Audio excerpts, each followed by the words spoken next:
All right, so let's now see the second way of initializing the array. Let's go back to Eclipse.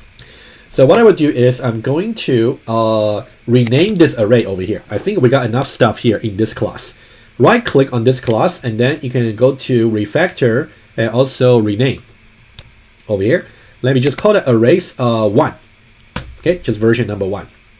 Okay, what I want to do is I want to do a second version. Okay, I think my Eclipse is running a little bit slow. Okay, there we go.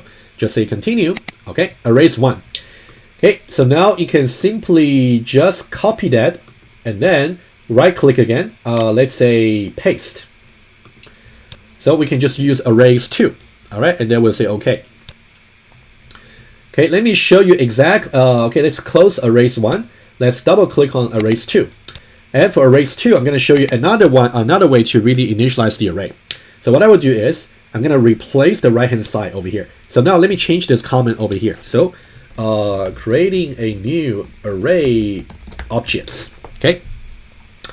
Rather than using, so you can think about you only use the initializer expression where you know exactly, number one, how many elements there are in the array. So in this case, 3. And also you know exactly what individual elements should be precisely. In that case, you could use the initializer because you know it should be 10, 20, and 30 specifically. Sometimes you may not know. In this case, what I will do is I'm going to say as follows. New is a keyword which we're also going to use when we create objects later after the reading week, but just say new. And then you're going to repeat the same declaration notation here. Think about this part here is just identical to what you wrote over here to declare the array type. And then here you must specify some integer expression specifying a fixed size for the array. In this case, I want it to be 3. All right, and then after this, we can let me just leave the way it is. Okay, let's now see something very interesting. You can see from this line over here, I did not specify what each element should be, like a 10, 20, and 30. So what would their values be, right? Why don't we launch the application right away? If I launch it, you will see they simply got 0. Okay, so this is the special property for this second notation.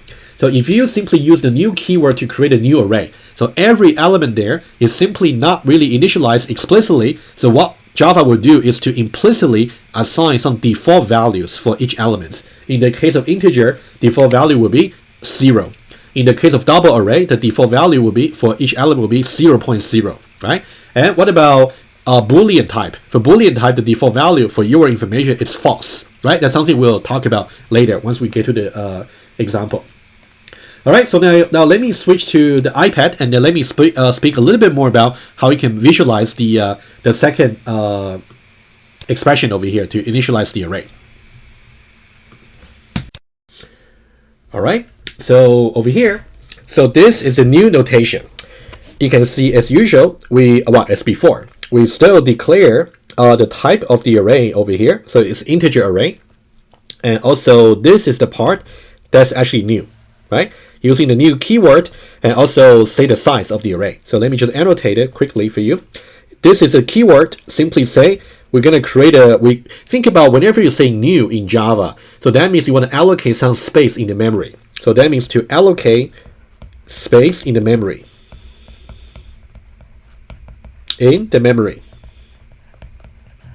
Okay, and then this part over here, inside the square brackets, so this tells you the size of the array.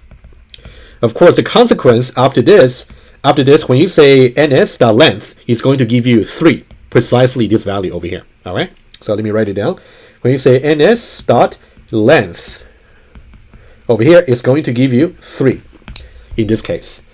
All right, let's now speak about what the consequence is after you have done this line over here. Let me just say the memory one more time, if you don't mind. All right. What's going to happen is we're going to get exactly 3 blocks. Each block will be of size, the integer, 4 bytes, right? We spoke about it already. So let's now try to do the 3 blocks very quickly. The first block is going to be 4 bytes. 1, 2, 3, 4 over here, the first block. And then the second block is going to be 1, 2, 3, 4, second block over here. And then the third block over here. And let me not go into the addressing so much, but let me just remind you. Okay, you can see initially every block is simply just going to have the default value in this case. So that means default value 0 over here, and also 0 over here, and also 0 over here. Default values. More precisely, you can think about the NS over here is really pointing to the beginning of the array, as we said. NS, you can think about NS is really pointing to the beginning of the memory block. And then, so when we say NS 0, offset by just 0 block, so that would be happen to be just the same place over here. However, you do not write anything like this. You do not really write something like NS equal NS 0. Okay, this is not going to work. Okay, so when I say conceptually, you can think about NS is pointing to the beginning of the the beginning of the continuous block for the array, and you can think about NS0 is pointing to just the first block over here. Okay, conceptually. All right, and what about NS1? So NS1 with offset 1 is pointing to the beginning of the second block, and also NS2 is pointing to the beginning of the third block. All right. So that's what we said previously, okay? And then let me do something right away, and a much more abstract way to really visualize what's happening in the array is as follows. You will think about NS is really pointing to an array of size 3 over here, okay? 1 and 2. Index will be 0, 1, and 2. Initially, all the value will just be 0, 0, and 0. That's the initial value. So you can think about this visualization is just the same as this visualization over here, just the same, okay? And of course, you can think about this part over here. This value over here is basically NS0. And this value over here is really NS1. And also, this value over here is really NS2. That's what you can think of. All right, let's go a little bit further. So what if we want to change the value over here? We say NS in index 0, we want to change that to be 23. And NS1 to change that to be 46, right? You can see NS1 is here, change that to be 46, and etc. Let's do that one by one. So now when I do that, when I try to execute this assignment over here, I'm going to change NS0, which is pointing to over here, from 0 to 23. That's what I'm doing. And then when I do NS1 is assigned to 46. NS1 is pointing to this block over here and change that to be 46. And then NS2 over here is pointing to the third block and change that to be 69. Of course, you can also work on the tracing on the corresponding, the more abstract diagram. You can think about when we do this one over here, changed NS0 to be 23. And then when we execute this line over here, change this NS1 to be 46. And also when we do this line over here, change NS2 to be 69. That will also work equally. All right. Okay, so you can think about these two expressions are really similar. So the way you create the array is just either approach number 1, where you know exactly how many elements should be there and what each element should be. In that case, you can use the initializer expression. If you only know about the size of the array, but you don't necessarily know exactly what should be stored, maybe initially simply just 0, 0, and 0. That's okay. You can use a new syntax over here. Again, let me remind you, after the new keyword over here, you should simply put the type of the elements of the array with the array square bracket notation, and then put the size of the array, right? It's really some syntax you want to get used to very quickly. Otherwise, it will be difficult for you to solve the problem. All right.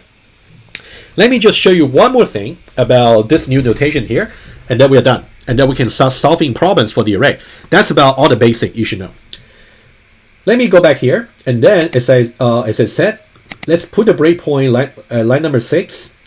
If I now try to launch the debugger over here, and then we'll switch to the debug perspective. So now we are pausing over here right before we execute this line over here, right? Let's predict what's going to happen if I say step over. It's going to create a new array, and then with the 3 elements. So it will be NS0, NS1, and NS2. So what will be the values for them? As I said, it will be default values if we create the array this way. So now if I say step over, so now you can see under NS, it's going to be 0, 0, 0, right? You can also try that. Over here, you can see NS length is simply 3, and then all the indices, all the locations for the array will just be 0. That's pretty much confirming what we said also on the paper. And then if you expand the array under variables, you can see at index 0, index 1, index 2, you simply got these values over here. And then let me put the breakpoint over here. Remember how we jump, right? If I say put a breakpoint here, and then I simply say step out.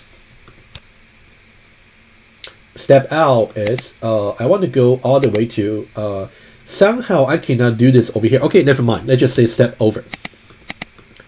All the way to here. All right. And then so now how can I predict what's going to happen? This one is going to overwrite. Currently NS 0 is 0. If I say step over, it's going to override it to be 23. Right? You can see 23 here. Okay, that's the one that's changed. Right? Over here, 23. And then just do one more. So now currently NS1 is actually 0. I want to override it into 46. If I say step over here, it has just become 46. Right? Over here. Okay, let's now stop the debugger over here. And then let me just go back to Java perspective. Let me recap what you should know before you move on to solving real problems for the array. We talk about two ways that you can create an array. Okay, either you put an initializer, or you can use the new keyword over here to create the array with a fixed size. You always must put the size of the array, always. And the way you declare the array type is going to be the element type followed by empty square brackets over here, and then the name of the array, right? And then the consequence will be the same for both. You're going to allocate some space in the memory, some continuous block. And how large each block should be depends on the type of each element, right? Also, similarly, also for this case over here. And then when you want to go retrieving elements in the array, you're going to say you're going to use indices 0, 1, and 2. Okay? And also here, 0, 1, and 2. The maximum index is always the length of the array, in this case 3 minus 1. So that means it will be 0, 1, and 2 for the indices. Right? And then you also want to get used to this particular way of visualizing the array. So this will be the diagram I will stick to for the rest of the semester whenever I talk about array. So these memory diagrams here, I think they're useful for your knowledge. Also make sure you understand them as well before you go on.